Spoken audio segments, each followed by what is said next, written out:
He was successful, busy, with a rigid and calculating outlook on life. She was an artist, with unresolved questions and a search for meaning in her art. There was nothing particularly significant about this meeting at first sight. However, it was that moment that became the turning point that kept either of them on their toes. Something in their conversation, in the way they exchanged glances and were a little nervous at their own unfamiliarity, made their hearts beat faster and their thoughts forget all other concerns. Mike was a man who was used to having everything under control. Everything in his life he thought through to the last detail. He knew what he wanted, but his relationships with women were short-term and superficial. Success in business and being able to control his life seemed like a sufficient goal, but somehow unexpectedly he ran into Terry. She couldn't help but notice how he knew how to talk and what to do in difficult situations. But at the same time he was remarkably reserved and perhaps even aloof from the world.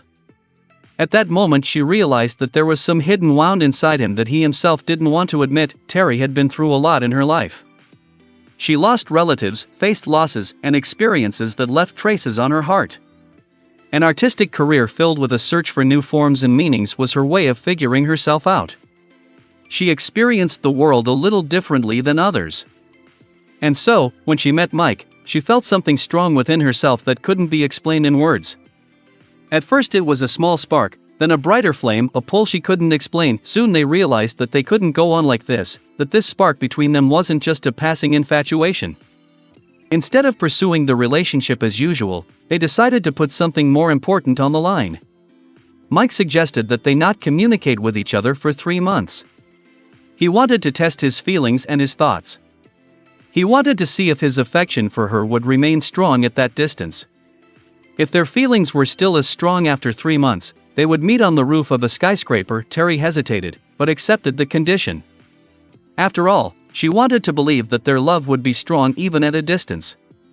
She felt there was something special about the way Mike treated her independence. He didn't try to control her, didn't try to change her. It was something new and special. But at the same time, she was afraid that Mike, who was too confident, wouldn't be able to handle such a challenge. After Mike and Terry broke up and agreed not to communicate for 3 months, they each continued to process the separation in their own way. They both thought about each other, and those feelings wouldn't let them go. Mike still felt a strong affection and wished that meeting Terry would reaffirm their love. Terry, in turn, also felt an inner anxiety and desire to meet him to see if their feelings were still the same. From the moment they said their goodbyes, they each sank into their own thoughts but could not forget what they had experienced in their short but so intense days. Mike continued to work, but his progress seemed empty because he couldn't get rid of the memories of Terry. He thought of her even as he worked, remembering her ease, her art, and her very uniqueness. In those moments when he was facing important decisions, images of her would pop into his head and it made it hard for him to concentrate. Mike realized that if he had the chance, he would meet her again. Terry tried to occupy herself, hiding her anxiety from the others. She was painting, trying to figure out how to move forward in her life.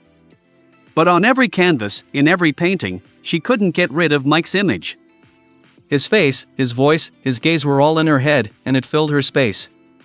She was afraid she wouldn't be able to maintain her independence if she opened her heart. The period of separation became more and more tense. They both felt an inner anxiety that couldn't go away. Each day they tried to deal with this anxiety in their own way. Mike was thinking more and more about the meaning of his choices, and Terry was trying to figure out how she really felt. He was used to confidence and control, but each day his thoughts became more scattered. This feeling of being in love continued to plague him and he didn't know how to deal with it. Finally the day of the meeting came. 3 months passed and they agreed to meet on the roof of a skyscraper. Mike, despite his worries and insecurities, was looking forward to Terry. However, at that moment, when she was walking towards him, in a hurry, not paying attention to the world around her, tragedy struck. Terry was crossing the road and was hit by a car. This event was fatal for her. She was seriously injured and taken to the hospital. Mike long waiting for Terry on the observation deck of the roof of the building, unaware of what has happened. Several hours pass in his fruitless waiting, and he comes to the bitter realization that she has apparently rejected him. Terry, meanwhile, was fighting for her life in the hospital. She was unable to contact Mike as she was unconscious from the accident. For her, as well as for Mike, this moment was a big blow because in their minds they were still for each other. However, Fate had decreed that they could not meet at a time when it was so important to both of them. Terry, now confined to a wheelchair, decides to hide her disability and refuses to communicate with Mike. Instead, she takes a job as a music teacher. 6 months later, at one of Ray Charles's holiday concerts, she meets Mike, who has come there with his ex-fiancée. Terry, who her ex-boyfriend came with, is watching him from the back row. Mike doesn't notice her, as she sits in the crowd, and their meeting is limited to a brief greeting. As Christmas approaches, Mike shows up unexpectedly at her house. He claims to have accidentally found her address when he was looking for other contacts in the phone book.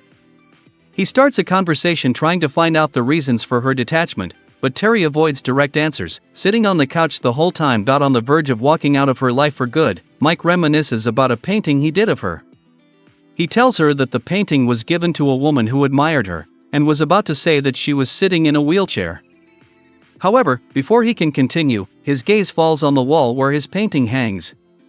Mike now realizes why she didn't come to their meeting. Mike and Terry, filled with emotion, embrace.